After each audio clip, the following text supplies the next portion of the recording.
ഇന്നത്തെ വീഡിയോയിലൂടെ നമ്മൾ കാണാൻ പോകുന്നത് കേരളത്തിലെ തന്നെ 4 അപൂർവ ക്ഷേത്രങ്ങളാണ്. അതിൽ ആദ്യത്തെ ക്ഷേത്രമാണ് വേതാളംകുന്ന് പരബ്രഹ്മ ക്ഷേത്രം. ആലപ്പുഴ ജില്ലയിലെ ബുധനൂരാണ് ഈ ക്ഷേത്രം സ്ഥിതി ചെയ്യുന്നത്. ഇടനിലക്കാരില്ലാതെ ഭഗവാന് നേരിട്ട് പൂജ ചെയ്യാം എന്നതാണ് ഈ ക്ഷേത്രത്തിലെ പ്രത്യേകത. ഇവിടുത്തെ പ്രധാന വഴിപാടാണ് പൂർണ്ണകുംഭ ജലധാര. ഒരു കുടത്തിൽ ജലവുമായിട്ട് 108 തവണ ശിവ പഞ്ചാക്ഷരി മന്ത്രം ജപിച്ചുകൊണ്ട് ഭഗവാന് വലം വെക്കണം. അതിനുശേഷം നമുക്ക് ആ ജലം ഭഗവാന് നേരിട്ട് അർപ്പിക്കാൻ സാധിക്കും. അതുകൊണ്ട് തന്നെയാണ് നമുക്ക് നേരിട്ട് പൂജ ചെയ്യാമെന്ന് പറഞ്ഞത്.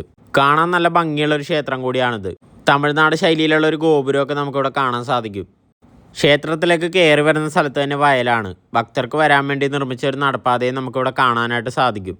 ജാതി മതഭേദമന്യേ ആർക്ക് വേണേലും വരാൻ സാധിക്കുന്ന ഒരു ക്ഷേത്രമാണിത്. പിന്നെ ഇവിടുത്തെ ഒരു പ്രധാന വഴിപാട് അരി കൊണ്ടുള്ള തുലാഭാരമാണ്.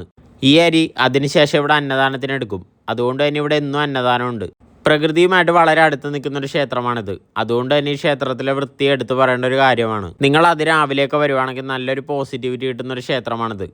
ഈ ക്ഷേത്രത്തിൻ്റെ ലൊക്കേഷൻ ഗൂഗിൾ മാപ്പിൽ അവൈലബിൾ ആണ്. ആലപ്പുഴ ജില്ലയിലെ ചെങ്ങന്നൂരിനടുത്തായിട്ടാണ് ഈ ക്ഷേത്രം. ചെങ്ങന്നൂർ വരെ വന്ന സ്ഥിതിക്ക് നമ്മളിനി പോകുന്നത് ചെങ്ങന്നൂർ മഹാദേവ ക്ഷേത്രത്തിലേക്കാണ്. വേതാളംകുന്ന് പരബ്രഹ്മ ക്ഷേത്രത്തിൽ നിന്ന് ഏകദേശം ഒരു 11 കിലോമീറ്ററാണ് മഹാദേവ ക്ഷേത്രത്തിലേക്കുള്ള ദൂരം. ഈ ക്ഷേത്രത്തെ പറ്റി പറയുവാണെങ്കിൽ സ്ത്രീകളുടെ ആർത്തവം ആഘോഷമാക്കുന്നൊരു ക്ഷേത്രമാണിത്. ഇങ്ങനെ ഒരു ക്ഷേത്രം കേരളത്തിൽ തന്നെ വേറെ കാണില്ല. ഇവിടുത്തെ ദേവിയുടെ തൃപ്പൂത്താറാട്ട് വളരെ പ്രസിദ്ധമാണ്. എല്ലാ ദിവസവും നിർമ്മാല്യ സമയത്ത് ദേവിയുടെ ഉടയാട ഞൊറിയഴിയാതെ മേൽശാന്തി എടുത്ത് കട്ടിളപ്പടിയിൽ വെക്കും. ക്ഷേത്രക്കാരായും അവകാശിയായ വാര്യർ സമുദായത്തിൽപ്പെട്ട വാര്യർ ഇത് പരിശോധിക്കുകയും രക്തക്കറ കാണുവാണെങ്കിൽ താഴമൺ മഠത്തിലെ അന്തർജനത്തിനെ കൊണ്ട് ഉറപ്പുവരുത്തുകയും ചെയ്യുന്നു. അത് സ്ഥിരീകരിച്ചു കഴിഞ്ഞാൽ ഉടൻ തന്നെ ശ്രീകോവിൽ അടക്കും. പിന്നീട് 4 ദിവസത്തേക്ക് തൃപ്പൂത്തറയിലായിരിക്കും ദേവിക്ക് പൂജയും മറ്റും ചെയ്യുന്നത്. 4-ാം ദിവസം ദേവി ആനപ്പുറത്ത് കയറ്റി പമ്പയിലെ മിത്രപ്പുഴയിൽ പോയി ആറാട്ട് നടത്തും. ഇതിനെയാണ് തൃപ്പൂത്താറാട്ടെന്ന് പറയുന്നത്. തൃപ്പൂത്താറാട്ടിൻ്റെ സമയത്ത് ധാരാളം ആൾക്കാരാണ് ഇങ്ങോട്ടേക്ക് വരുന്നത്. നിങ്ങൾ ആലപ്പുഴ ജില്ലയിൽ വരുവാണെങ്കിൽ തീർച്ചയായിട്ടും ഒരു തവണ വന്നിരിക്കേണ്ട ഒരു ക്ഷേത്രമാണിത്. തിരുവിതാംകൂർ ദേവസ്വം ബോർഡിൻ്റെ കീഴിലുള്ളൊരു ക്ഷേത്രമാണിത്. ഇതുപോലെ ആർത്തവം ആഘോഷമാക്കുന്ന മറ്റൊരു ക്ഷേത്രമുള്ളത് ആസാമിലെ കാമാഖ്യ ടെമ്പിളാണ്. കേരളത്തിലാകെ ഈ ഒരു ക്ഷേത്രം മാത്രമാണുള്ളത്.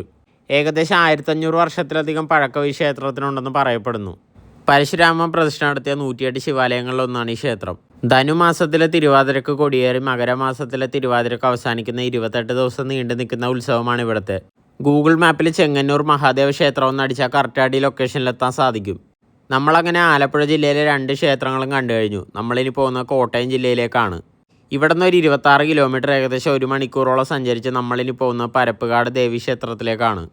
നിങ്ങൾ എറണാകുളം ഭാഗത്തൊക്കെ ഉള്ളവരാണെങ്കിൽ ഒരു ദിവസത്തിൻ്റെ പകുതി മാറ്റി വെച്ചാൽ ഈ 4 ക്ഷേത്രങ്ങൾ സന്ദർശിക്കാൻ സാധിക്കും. നിങ്ങൾ ഇതുപോലെ ദൂരെയുള്ള ക്ഷേത്രങ്ങളിലേക്ക് പോകുമ്പോൾ കണക്ട് ചെയ്ത് പോകാൻ പറ്റിയതും കൂടി ഉൾപ്പെടുത്തണം.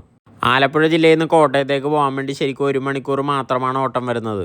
ചെങ്ങന്നൂർ നഗരത്തിൻ്റെ ഹൃദയഭാഗത്ത് തന്നെയാണ് ഈ ക്ഷേത്രം സ്ഥിതി ചെയ്യുന്നത്.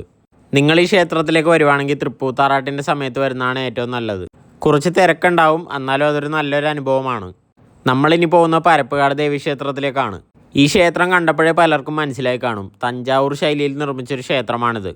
തഞ്ചാവൂരിൽ നിന്ന് വന്ന ശില്പികൾ ഏകദേശം 15 വർഷം കൊണ്ടാണ് ഈ ക്ഷേത്രം നിർമ്മിച്ചത്. ശ്രീരാമൻ്റെ ഒറ്റ കൃഷ്ണശിലയിൽ തീർത്ത 12.4 അടി ഉയരമുള്ള വിഗ്രഹവും ഹനുമാൻ സ്വാമിയുടെ 7.4 അടി ഉയരമുള്ള വിഗ്രഹവും ഇവിടെയുണ്ട്. കേരളത്തിലെ ഏറ്റവും ഉയരം കൂടിയ ക്ഷേത്രങ്ങളിൽ ഒന്നാണിത്. ശരിക്കും നമുക്ക് ഈ ക്ഷേത്രം കാണുമ്പോൾ തമിഴ്നാടോ മധുരയൊക്കെ ആയിട്ട് തോന്നാം. നമ്മുടെ കേരളത്തിൽ തന്നെ ഇത്ര മനോഹരമായിട്ടുള്ള ക്ഷേത്രം ഉണ്ടായിട്ട് പലരും ഇന്നും ഇത് കാണാതെ പോകുന്നു. ഏകദേശം 10ഓളം ശ്രീകോവിലായിട്ട് 12ഓളം പ്രതിഷ്ഠ ഇവിടെ ഉണ്ട്.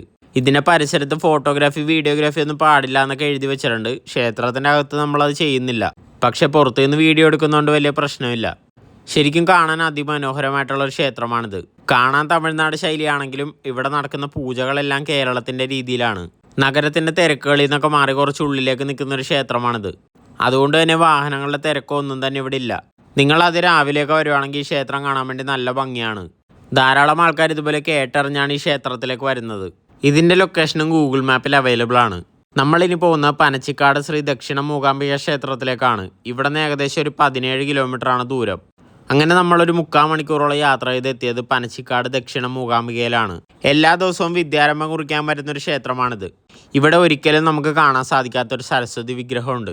പണ്ട് കാലത്ത് ഇവിടെ ഉണ്ടായിരുന്ന ഒരു ഭക്തന് കാട് മൂടിയ നിലയിൽ കിട്ടിയൊരു വിഗ്രഹമാണിത്. ആ വിഗ്രഹത്തിൻ്റെ പാദത്തിൽ നിന്ന് ഒരു ഉറവ ഇപ്പോഴും ഒഴുകുന്നുണ്ട്. അതുകൊണ്ട് തന്നെ നമുക്കത് കാണാൻ സാധിക്കില്ല. ഭക്തർക്ക് പ്രാർത്ഥിക്കാൻ വേണ്ടി അതിൻ്റെ മുമ്പിലായിട്ട് തന്നെ ഒരു പൂജാബിംബം വെച്ചിട്ടുണ്ട്. അതുമാത്രമാണ് നമുക്കിതുപോലെ കാണാൻ സാധിക്കുന്നത്. കുട്ടികളെ എഴുത്തിനിരുത്താൻ വേണ്ടി ധാരാളം ആൾക്കാരാണ് എന്നും ഇങ്ങോട്ടേക്ക് വരുന്നത്. സരസ്വതി ദേവിയോട് കൂടി തന്നെ മഹാവിഷ്ണുവിടെ പ്രതിഷ്ഠയുണ്ട്. 2 പേർക്കും തുല്യ പ്രാധാന്യം കൊടുക്കുന്ന ഒരു ക്ഷേത്രമാണിത്. നിങ്ങൾ ഒരു ദിവസത്തിൻ്റെ പകുതി മാറ്റിവെച്ച ഈ 4 ക്ഷേത്രങ്ങൾ നിങ്ങൾക്ക് സന്ദർശിക്കാൻ സാധിക്കും. നമ്മുടെ കേരളത്തിൽ തന്നെ ഇതുപോലെ പലർക്കും അറിയുന്നതും അറിയാത്തതുമായ ധാരാളം ക്ഷേത്രങ്ങളുണ്ട്.